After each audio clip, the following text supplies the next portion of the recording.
नमस्कार, पुरंदर न्यूज चॅनलतर्फे आपलं सर्वांचं स्वागत.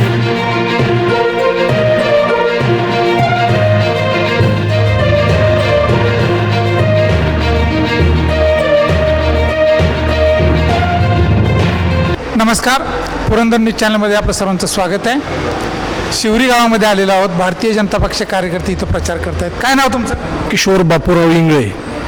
किशोरजी, काय परिस्थिती आहे या मतदारसंघात? एकंदरीत बेलसर माळशिरस जिल्हा परिषद मतदारसंघामध्ये भारतीय जनता पार्टीच्या वतीने आपले अजयदादा कैलास बापू इंगळे आणि कैलास पंढरीनाथ जगताप बेलसर गाणातून, माळशिरस गाणातून माऊलीदादा यादव यांना उमेदवारी जाहीर झाल्यानंतर जे लोकांचा प्रतिसाद मिळत आहे तो खूप चांगल्या प्रकारचा आहे.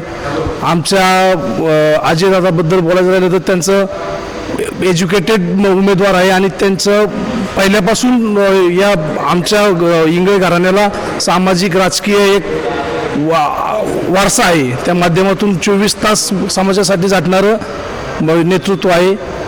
या भागातले काही प्रश्न असतील, पाणंद रस्ता असतील, शेतकऱ्यांचा वीज निर्मितीचा विजेचा प्रश्न असेल, स्मशानभूमीचा प्रश्न असेल, शेतकऱ्यांच्या मूलभूत गरजा ज्या असतील, आरोग्य, या सर्वांसाठी अजयदादा प्रयत्न करून पुढे भविष्यात वाटचाल नक्की करतील.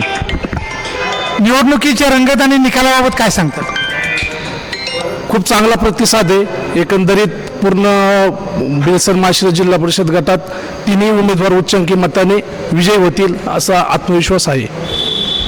अतिशय कमी वेळामध्ये भारतीय जनता पक्षाने या मतदारसंघामध्ये पकड घेतलेली आहे. प्रचाराचा प्रारंभ केलेला आहे आणि संपूर्ण मतदारसंघ पिंजून काढण्यामध्ये भारतीय जनता पक्षाचे नेते आणि कार्यकर्ते यशस्वी झालेले आहे. घरामध्ये कमळ पोचवण्यामध्ये कार्यकर्ते आपले मतभेद विसरून या ठिकाणी काही उमेदवार इच्छुक होते, तर ते या ठिकाणी इच्छुक उमेदवारांनी देखील सगळे मतभेद बाजूला ठेवून, रागलोप बाजूला ठेवून प्रचारात धडाडीने ते उतरलेले आपल्याला पाहावयास मिळतात. आणि सर्व एक 5 वर्ष समाजासाठीच काम करत असणारं कुटुंब असल्यामुळं कुठे अडचण येणार नाही हा आत्मविश्वास आम्हा सर्वांना आहे. आणि भारतीय जनता पक्षाची ताकद अजयदादांच्या बरोबर आहे. माननीय संजय जगताप सरांचा आशीर्वाद त्यांच्यासोबत आहे. त्यामुळे कुठेही कोणतीही अडचण येणार नाही. तिन्ही उमेदवार उच्चांकी मताने विजयी होतील. धन्यवाद.